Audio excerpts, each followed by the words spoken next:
Voici l'un des convois les plus sécurisés au monde, le cortège du président des États-Unis. Composé d'une centaine de personnes, de 50 véhicules avec des gadgets dignes des plus grands films d'espionnage, il a un seul objectif, protéger le président.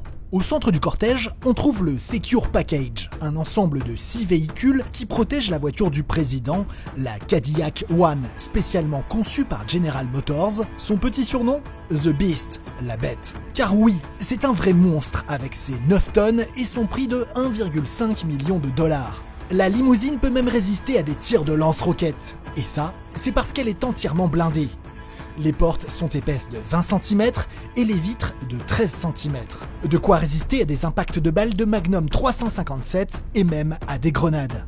Les pneus aussi sont très résistants. La bête peut continuer à rouler jusqu'à 100 km/h, même avec les 4 pneus à plat. À l'intérieur se trouve un véritable arsenal de guerre. Un lance-roquettes, du gaz lacrymogène, des lunettes de vision nocturne, des fusils à pompe et 2 poches de sang du même groupe que celui du président. Rien ne peut atteindre le dirigeant, même pas l'air extérieur. La bête possède son propre système de filtration de l'air qui peut stopper les contaminations chimiques et bactériologiques. D'ailleurs, dans le cortège, il existe 2 bêtes absolument identiques pour brouiller les pistes des assaillants. Dans les autres véhicules qui encerclent la limousine, l'une est dotée de grandes antennes qui bloquent les signaux d'éventuelles bombes posées sur la route.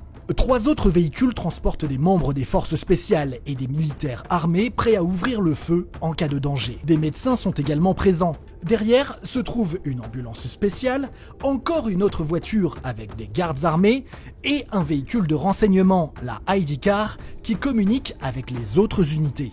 Et à l'avant, 3 véhicules spéciaux ouvrent la voie, vérifient la route et écartent les dangers potentiels, accompagnés de 7 escadrons de motards, les Sweepers. Au total, près de 50 véhicules sont mobilisés lors des déplacements terrestres du président et ils sont acheminés par avion cargo lorsqu'il se rend à l'étranger. Et tout ça, ça a évidemment un coût. Chaque déplacement du cortège coûterait environ 150 000 $ par heure, mais le convoi n'a pas toujours été aussi protégé. C'est la mort de Kennedy, abattu par un tireur isolé alors qu'il traverse les rues de Dallas dans son cortège, qui va le rendre ultra sécurisé. Car être président des États-Unis, ça implique des risques. Il suffit de voir l'histoire du pays. 4 présidents ont été assassinés pendant leur mandat. Abraham Lincoln en 1865, James Abraham Garfield en 1881, William McKinley en 1901 et John Fitzgerald Kennedy en 1963. 46 présidents au total et 4 assassinés en plein mandat, les élus ont donc un peu moins d'une chance sur 10 de mourir en étant président.